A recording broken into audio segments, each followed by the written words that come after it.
Welcome to తూర్పు TV news.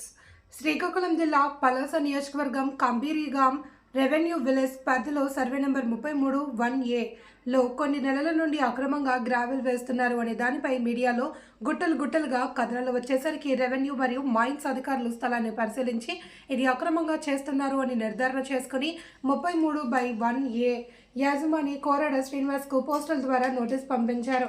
యజమాని కోరాడ శ్రీనివాస్ తిరస్కరించడం వలన రెవెన్యూ సిబ్బంది పలువురు కలిసి తన ఇంటి వద్దకు నోటీస్ అందజేయడానికి వెళ్లిన సిబ్బందిపై భూత పురాణం ఫోన్లో మొదలుపెట్టగా రెవెన్యూ సిబ్బంది అక్కడి నుండి వెనుదిరిగారు.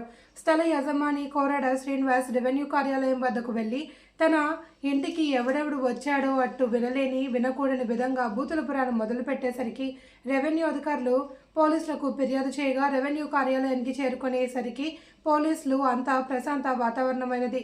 కోరాడ శ్రీనివాస్కు పోలీస్ స్టేషన్కు తరలించారు. రెవెన్యూ సిబ్బంది పోలీస్ స్టేషన్కు చేరుకొని కోరాడ శ్రీనివాస్పై పలు రకాల కేసులు నమోదు చేశారు.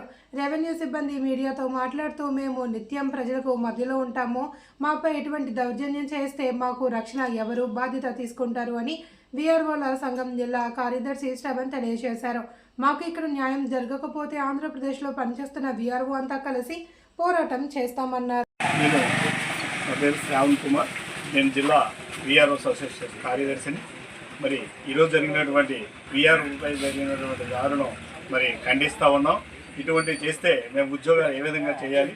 24 గంటలు ఉద్యోగం చేసినటువంటి ఏదైనా ప్రభుత్వ ఉద్యోగం ఉన్నాడంటే వాడు వీఆర్ఓ అనే ప్రతి విషయంలో వీఆర్ఓ బాధ్యత చేస్తూ ఇటువంటి రౌడీయిజం కానీ ఇలాంటి గుండాయిజం కానీ వీఆర్ఓపై దౌర్జన్యం చేస్తూ ఉన్నారు. ఇటువంటి దౌర్జన్యం చేస్తే మేము ఏ విధంగా ఉద్యోగాలు చేయాలి? ఇటువంటి దౌర్జన్యాలు ఈ రోజు నుంచి నిలుపుదల చేయకపోతే ఇది రాష్ట్ర వ్యాప్తంగా ఉద్యమం చేస్తామని హెచ్చరిస్తూ ఉన్నాం. మరి ఎవరైతే ఈరోజు కోరాడ శ్రీనివాసరావు అనే వ్యక్తి మరి మా వీఆర్ఓల్ని దుర్భాషలాడుతూ తహసీల్దార్ కార్యాలయం ఎదుటే నానా బీభత్సం సృష్టిస్తే అది తహసీల్దార్ గారికి మొదలుపెట్టుకోవడం జరిగింది. అలాగే రేపు ఎస్పీ గారిని అవసరమైతే కలెక్టర్ గారిని కలిసి దీనిపై పోరాటం చేసి మరింత తీవ్రతరం చేస్తామని చెప్తా ఉన్నాం.